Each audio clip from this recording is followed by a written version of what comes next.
Thank you, Ms Vaz, and for this unexpected pleasure of contributing to this very important debate. I should like to congratulate the Honourable Member for for bringing this very important debate to the Chamber. I thought I'd offer a Welsh perspective to ensure that all nations of these islands are spoken about in this debate. But I fear that much of what we already heard rings true in Wales. I represent Ceredigion Preseli.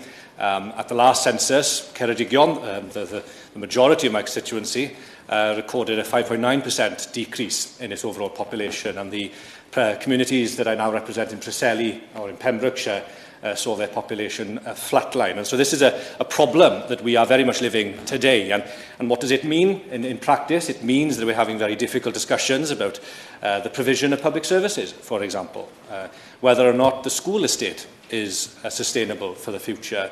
We're talking about the lack of GPs, the fact that you don't have an NHS dentist anymore in much of the constituency that I represent. My honourable friend from Strangford mentioned bank closures. I shan't name them now, Ms Vaz, but there are three very well-known banks in the UK that no longer have a single branch in the two counties that I represent. This is the real consequence of depopulation, and I'd very much like to align myself with the comments made by all colleagues in terms of what needs to happen to try to reverse this trend. I would add, however, a Labour predecessor of mine, which was then the constituency of Cardiganshire, the great and late, sadly, Lord Liston Morgan, in his maiden speech, talked about how the out-migration of young people sapped the vitality of rural communities.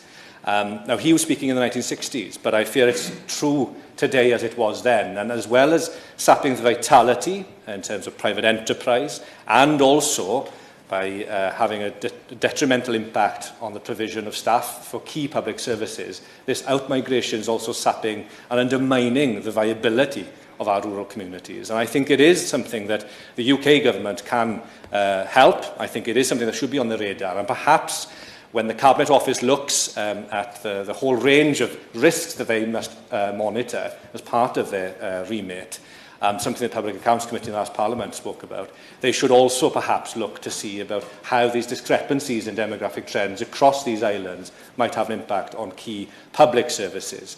Because we will see, I'm afraid, in certain areas of rural Wales, there can be collapse of public services. And that will have then a knock-on impact on the more urban areas, which themselves are struggling with different demographic pressures.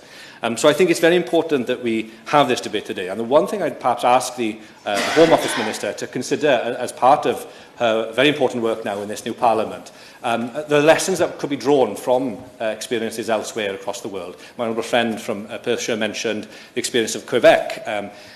As a West Walian, when we turn on the radio, we often hear adverts from the government of Western Australia, attracting many of our young doctors and nurses to migrate to that part of the world.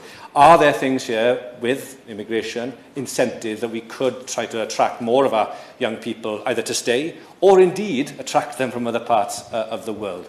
There are many benefits to rural living, as all members have outlined today, but perhaps we could be a little bit more creative in grasping this problem by the scruff of the neck, because I fear we don't have much time left to deal with it. Thank you.